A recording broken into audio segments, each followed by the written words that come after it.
campaign manager. Blog Talk Radio. In 2004, George W. Bush won re-election with a divide-and-conquer strategy centered around gay marriage. Karl Rove, for years, has denied that he was behind this strategy. However, the Bush's campaign manager and the former chairman of the Republican National Committee told The Atlantic a few years ago that, in fact, it was Rove's idea. Rove believed that the anti-gay initiatives and referenda would help Republicans. He believed that this would get the Republican vote out. He believed that this kind of hate and discrimination would work. Why we're talking about this today in 2014 is because there's another example of how the country's changed in the last few years. The popular arts and entertainment network program Dynasty has seen its ratings drop by half because of comments Phil Robertson about race and about gay marriage and homosexuals. Robertson's comments has literally cost the show half of its viewership. The remarks themselves were the sort of distasteful thing that we've become familiar with when it comes to the right and the conservative movement. And basically it's the new foundation of the Republican Party. At the time, Robertson told GQ, start with homosexual behavior and just morph out from there. Bestiality, sleeping around with this woman and that woman and those men. Don't be deceived. Neither the adulterers, the idlers, the male prostitutes, the homosexual offenders, the greedy, the drunkards, the swindlers, they won't inherit the kingdom of God. Don't deceive yourself. It's not right. In terms of racism, on the issue of race, he said, I never, with my eyes, saw the mistreatment of any black person, not once. Where we lived, we were all farmers. The blacks worked for the farmers. I hoed cotton with them. I'm with the blacks because we're white trash. We're going across the field. They're singing and happy. I never heard one black person say, I'll tell you what, those doggone white people, not a word. Pre-entitlement, pre-welfare, you say. We were happy. They were godly. They were happy. No one was singing the blues. 10 years ago, Robertson's comments might have made him even more popular. They might have taken his show to new heights. But in 2014, or 2013 when the comments were made, something vastly different happened. Duck Dynasty has seen their empire, reality television empire at least, crumble and fracture. They went from a peak of 11.77 million viewers when the show debuted their fourth season last year to a low now of 6.51 million viewers this week. Dynasty is an example of what's happened to this country.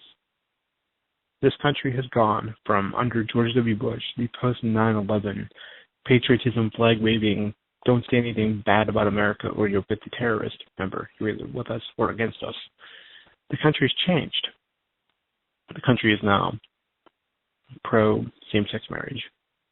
There is a movement that is gaining popularity by the day for marijuana decriminalization, if not legalization in some places. And there's a rising tide of liberalism everywhere you look. Now, Republicans will tell you this liberalism isn't really happening, that America is, to quote Sarah Palin, still a conservative country. The truth is, the country is moving left. And this was actually predictable. Because of the Great Recession, because of the collapse of the economy by Wall Street and big banks, historically speaking, when a country experiences an economic calamity like this, they tend to move left. But what's also happening in this country is a rising tide, a change in demographics, a change in youth, a change in basically who the electorate is and what issues matter to them. So people like Phil Robertson and the Duck Dynasty clan, they're out of step. But they represent today's Republican Party. They represent what the Republican Party has become. They represent the desperate, homophobic, ugly, racial calls to the lowest common denominator that are nothing more than a that are nothing more than a futile grasp to maintain their power and to restore themselves back to what they see as their perceived throne as leadership and guidance of this country. America is not what it used to be. America is a changing place, and that's a very good thing. When we talk about what's happened, some people say, well, they're just a bunch of duck callers. Well, maybe it's reality TV. Maybe the fad is over. Maybe the bloom has fallen off the rose. The Duck Dynasty juggernaut. It doesn't mean anything about politics. It doesn't mean anything. It's just a cycle. Well, that would be maybe a compelling argument if there wasn't a history of this behavior. Remember, it was a pushback against Glenn Beck's borderline unpatriotic and un-American attacks on President Obama on a daily basis on Fox News. The guys who show removed from the air. Fox News and Roger Ailes will never admit that they canned Beck because of the boycotts. But the fact was, Beck had no advertisers left. Beck had nothing left. He was no longer making money for Fox News. When he was no longer making money for Fox News, it was only a matter of time, despite the fact he was still pulling in about 1.5 to 1.7 million viewers a night. It was time. He couldn't survive. He had to go. And by the way, that 1 point, it's probably more realistically 1.2 to 1.5 million viewers a day. But the point is, when you take away the money, you take away the impetus for giving those people a platform. The Beck boycott was a real turning point because it showed that this kind of ugly hate speech will not be tolerated. It will have a pushback to it. The left and liberals aren't going to sit there and allow these kind of things to be put out to the rest of the country. They aren't going to just take it. But it's not just left and liberals. Because if it was just the left and liberals protesting, these things wouldn't work. The reason why it works is because these comments that are made by the Phil Robertsons, the Glenn Becks, the Rush Limbaughs, we'll speak about Limbaugh's Limbaugh boycott in a moment, they represent something that is way, way, way outside of where America really is right now, where the country has moved to. They represent a kind of extremism that this country rejects. And the foundation of that extremism goes back to not only the election of Barack Obama, but two Republican defeats in the last two presidential elections. Instead of, political parties can usually go in two directions when they lose a presidential election. They can either broaden out, they can see where they lost, see where they made their mistakes, and they can reach out for more voters. They can appeal to new constituencies. They can change their platform. Or, in the most common cases, they dig their heels in. They dig their heels in, they become more pure, more extreme, and the party gets smaller. We've seen this in recent history with the Democratic Party in the 1980s. The Democratic Party responded to Ronald Reagan's victories by going more liberal in 1984 and 1988. And it was Bill Clinton's moderation to the center that brought the Democratic Party back to the White House. The Republicans have lost elections in the last two presidential elections. They've actually lost 4 of the last 6. Technically 5 of the last 6, if you're going to count Florida in 2000. But they're still not moderating yet. They're still in that purity phase. While they're getting more pure and more extreme and moving to the right, the country itself is shifting to the left. The country itself wants government to help. The country itself wants unemployment benefits extended. The country itself is in favor of same-sex marriage. There's swaths of the country that are in favor of marijuana legalization. There are people, much of the Obamacare opposition isn't from Republicans who believe the law is evil and going to kill us all. It's also from people on the left who think the law doesn't go far enough, the left and center. They want more than what the ACA is offering.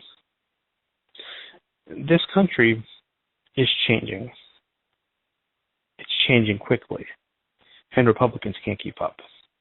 And in response to those changes, people like Phil Robertson, they couch their language in the context of religion.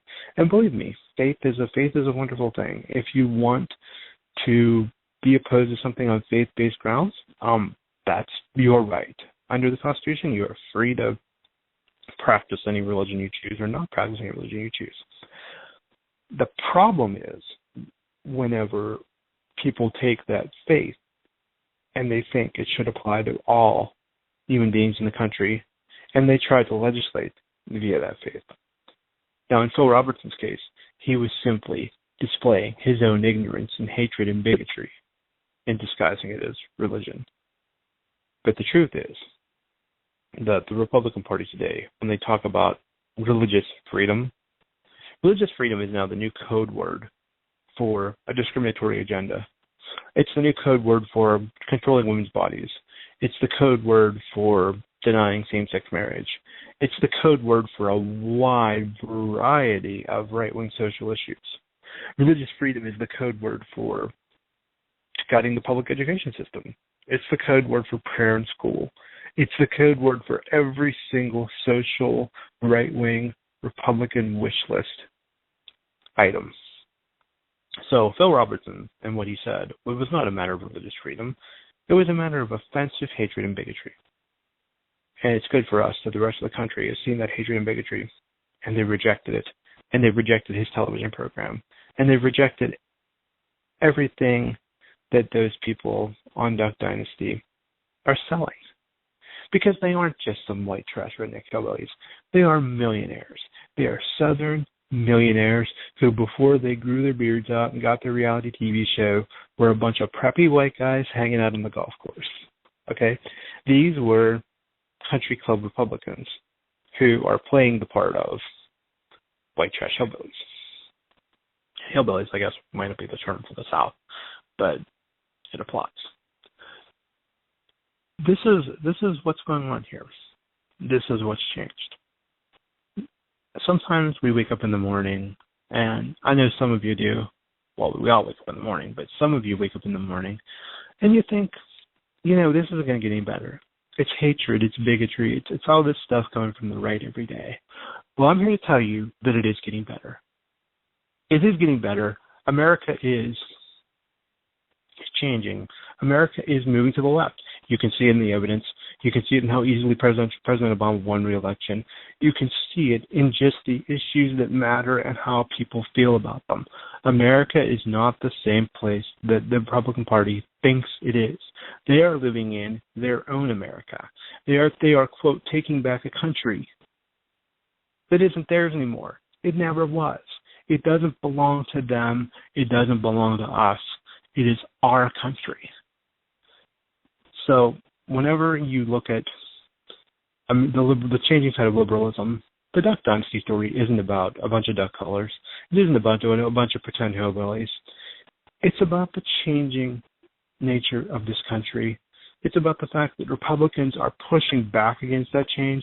It's about the fact that Republicans are fighting that change with every fiber of their bodies. But most importantly, it's about the fact they're losing. They're losing. What worked 10 years ago isn't going to work today. What worked 5 years ago isn't going to work today. They're not going to win. They're not going to win. They can't win, which is why the agenda is obstruct and destroy. It's all they can do. They can only flex negative power. Because America is changing. America is getting more liberal. And there isn't anything they can do about it. They can either join the parade, get on board, or be left behind.